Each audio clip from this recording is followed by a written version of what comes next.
พี่น้องเตรียมตัวเลยยังกับมือปิดฤดูกาลของระเบียบวาทศิลป์เขาเจ้ากำหนดเบิกกันเรียบร้อยแล้วดิ21มิถุนายน2568มือปิดฤดูกาลพี่น้องเอ๋ยพอแล้วเตรียมอะไรทำไม่มากป้ายแล้วทำความสะอาดบ้านเฮียนซ่านบ้านซองให้เขาเจ้ามานอนหลับพักนอนเล่นอยู่ที่ลานมูลมังลานมูลมังที่บ้านสาวัตถีตำบลสาวัตถี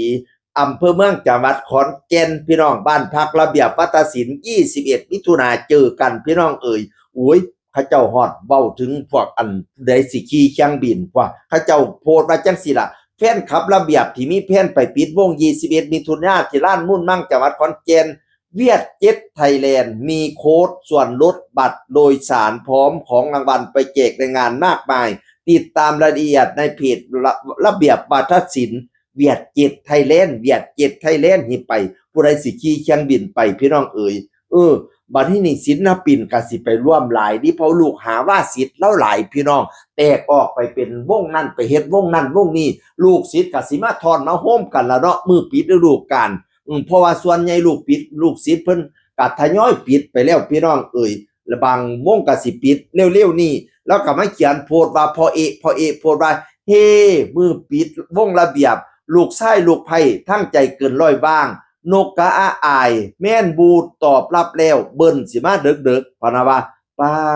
ดบอยสิริไซกะมาแอนอรดีกะสิไปพี่น้องเอ๋ยเพราะว่าใจเกินร้อยปิดวงวันที่8แม่นบ่ล่ะมื้อนั้นว่างสิได้ไปซอยพอน้องอาอายกับนกวงศกรนี่ก็ไปนี่ก็ลูกชายแล้วพี่น้องเอ๋ยแม่นหมอลำขวัญใจแฟนๆแม่นจักรพันธ์กสิมาบูดจักรพันธ์ลำเพิ่นกสิมาตอบรับแล้วพะนะว่าเบิ้นกสิมาเบิ้นปทุมราชปัทศิลปินระดับประเทศนี่เบิ้นปทุมราชนี่พี่น้องเอ๋ยเพิ่นเคยไปเล่นหนังเล่นละครนำกันเนาะเพิ่นก็สิสนิทกันกสิมาดึกๆปาดเป็นตะม่วนแท้นี่ไปจองเครื่องบินให้ข่อยแน่เวียดเจ็ตไทยแลนด์ข่อยสิบินจากเมียงเลยไปลงขอนแก่นไป